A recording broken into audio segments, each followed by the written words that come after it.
पिछले वीडियो में यूरोपियन गऊ माता के दर्शन करने के बाद मैं पहुंचा था इस छोटे आइलैंड के हवाई अड्डे यानी फ्लोरिस एयरपोर्ट पे। ये एयरपोर्ट इतने छोटे इसलिए हैं क्योंकि यहाँ सिर्फ एक ही एयरलाइन जिसका नाम है साटा एयर अजोरिस अपने इन छोटे -8Q200 एयरक्राफ्ट से ऑपरेट करती हैं और रोज़ाना इन फ्लाइट की फ्रीक्वेंसी भी काफ़ी कम होती है। जैसे इस आइलैंड पे रोज़ाना 6-7 फ्लाइट्स आती हैं और वही वापस जाती हैं। बात करें मेरी तो मैं जाने वाला हूँ इसी आइलैंड चेन के एक और आइलैंड पे जिसका नाम है फयाल आइलैंड। एक और साटा का प्लेन, लेकिन इस बार थोड़ा सा बड़ा प्लेन है। थोड़ा सा बड़ा प्लेन पिछली बार से होगा कोई 40-50 सीटर प्लेन।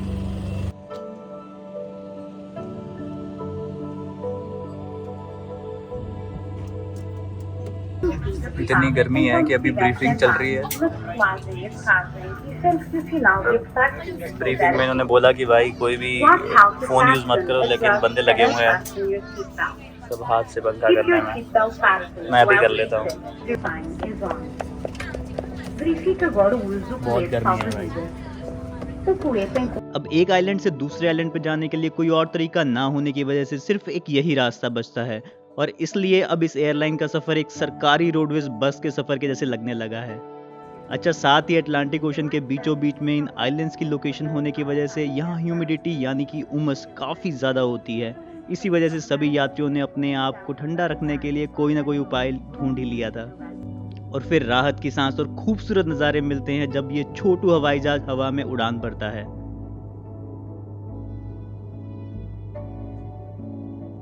अच्छा, एक ज़रूरी सूचना, आजकल आपके सोल रोवर भाई को चढ़ा हुआ है प्लेन स्पॉटिंग और एविएशन का भूत। इसके लिए कुछ कमाल के इंटरेस्टिंग वीडियोस पोस्ट किए जा रहे हैं मेरे नए दूसरे इंग्लिश चैनल पे जिसका नाम है trip facts.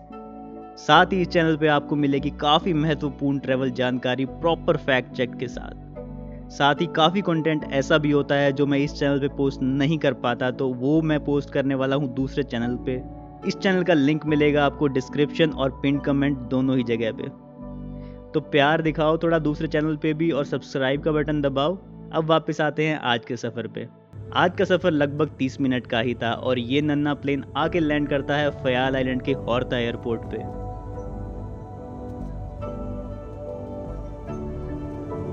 Para a vossa segurança, permaneçam sentados com os cintos de segurança apertados até que o sinal luminoso tenha.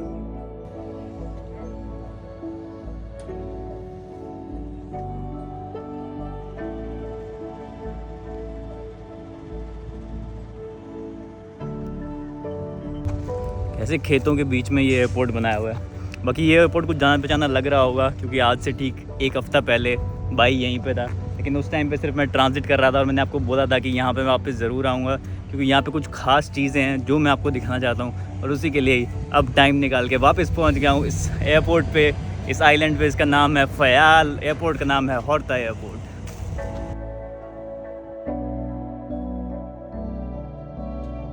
Europe की ऐसी एक्जोटिक जगह पे ट्रैवल करना, सस्ते में ट्रैवल करना पॉसिबल तो है, लेकिन उसके लिए थोड़ी सी मेहनत भी आपको करनी पड़ती है। अभी मैंने अपनी फ़्लाइट डिबोर्ड की, एयरपोर्ट से बाहर निकला, उसके बाद 1 किलोमीटर पैदल चला हूँ इतने भारी भारी बैग टांग के, और अब अपने बैग ला के यहाँ पे रख दिए हैं। इतना भारी वजन उठा के चलना इसलिए पड़ता है क्योंकि पहली बात कैंपिंग करने के लिए आपको बहुत सारा सामान अपने पास रखना पड़ता है। दूसरी बात, इन आइलैंड्स पे टैक्सी बहुत ही महंगी होती है। यूरोप में टैक्सी बहुत महंगी होती है, तो अगर एक जगह से अपनी कैंपिंग ग्राउंड जहाँ पे अगर मैं फ्री में भी कैंपिंग कर रहा हूँ मुझे रुकना है तो मुझे काफ़ी सारे पैसे चुकाने पड़ते हैं। तो अगर हर बार टैक्सी लेने लगे तो भाई फिर फ़ायदा ही क्या, फिर कैंपिंग करके क्या ही पैसा बचाया। तो इस वजह से जहाँ पॉसिबल होता है मैं यूज़ करता हूँ पब्लिक ट्रांसपोर्टेशन, बसेज़। और लेकिन बसेज़ भी हर जगह हर रूट पे अवेलेबल नहीं होती है, तो कुछ रास्ता पैदल भी चलना पड़ जाता है और कुछ रास्ते के लिए हमारे को बस मिल जाती है। तो अभी वही हुआ है, एयरपोर्ट से 1 किलोमीटर पैदल चल के सामान लेके एक बस स्टैंड पे पहुंचा हूँ। यहाँ से मुझे बस मिलेगी, उसके बाद बस मुझे मेरी कैंपिंग ग्राउंड से 3 किलोमीटर दूर उतारेगी, जहाँ से मुझे फिर 3 किलोमीटर पैदल चलना पड़ेगा। लेकिन ये सब कुछ पाने के लिए कुछ होना पड़ता है,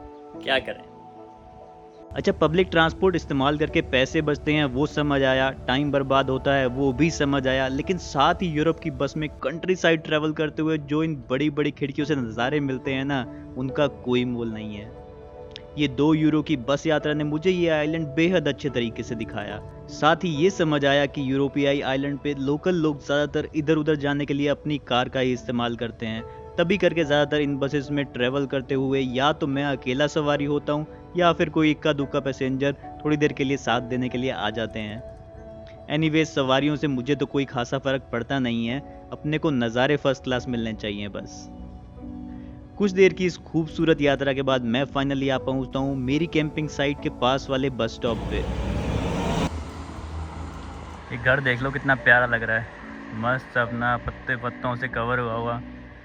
नाम है इसका विला मारिया। ऐसी सड़क पे चलते हुए दिख गया, मैं कहा आपको भी दिखा देता हूँ। फिर 3 किलोमीटर पैदल चलकर मैं पहुंचता हूँ मेरी कैंपिंग साइट पे, जहाँ पे आके पहले तो मुझे लगता है ये झटका 15 यूरो एक रात के तो बड़े ज़्यादा लग रहे हैं, ये जानते हुए कि पिछले 2 आइलैंड्स में बिल्कुल फ्री रहा था और फैसिलिटीज़ के नाम पे ये सब फैसिलिटीज़ वहाँ भी मिलती रही थी, लेकिन यहाँ पे कोई ऐसा ऑप्शन है नहीं, तो मरता क्या ना करता। इनके कहे अनुसार पैसे चुकाने के बाद आपके हाथ में एक ऐसा बैंड बांध देते हैं जिसपे डेट भी लिख देते हैं, चेक इन डेट और चेकआउट डेट, और उसके बाद आप यहाँ पे खुले होके घूम सकते हो। और जब आपका टाइम आता है यहाँ से जाने का तो आपको ये धक्के मार के ये बैंड वापस ले लेंगे और आपको बाहर निकाल देंगे। आज दिखाते हैं कि पैसे दे के कैंपिंग कैसे होती है। तो यहाँ काउंटर पे 15 यूरो यानी कि 1500 इंडियन रुपए दे के होती है इस कैंपिंग पार्क में एंट्री, जहाँ पे सर्विसेज के नाम पे ठीक ठाक बेसिक सुविधाएं मिल गई थी, जैसे कि टेंट लगाने की जगह। यहाँ टेंट लगाने की जगह थोड़ी प्राइवेट थी क्योंकि थोड़ी सी चारदीवारी भी की हुई थी, और साथ ही ये नंबर वाला बोर्ड दिया गया था ताकि पता रहे कौन सा स्पेस ऑक्यूपाइड है और कौन सा खाली। साथ ही यहाँ एक फैसिलिटी एक्स्ट्रा ये भी मिल रही थी कि सबको प्राइवेट इलेक्ट्रिक सॉकेट मिला था ताकि इलेक्ट्रॉनिक्स चार्ज कर पाएँ। बाकी बढ़िया साफ़ सुथरे बाथरूम और वॉश कैबिन पुरुष और महिलाओं के लिए अलग अलग।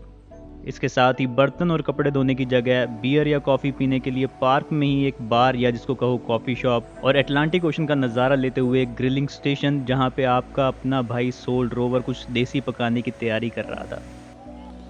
जान के हैरान हो जाओगे कि अटलांटिक ओशन के बीचों बीच एक छोटे से आइलैंड पे इधर आपका इंडियन देसी भाई सोल रोवर भाई क्या बना रहा है।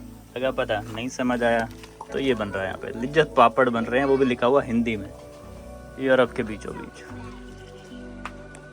बढ़िया खाना पीना खा के मैंने किया अपने टेंट में आराम, क्योंकि कल सुबह जाना है कुछ स्पेशल देखने और आपको भी दिखाने।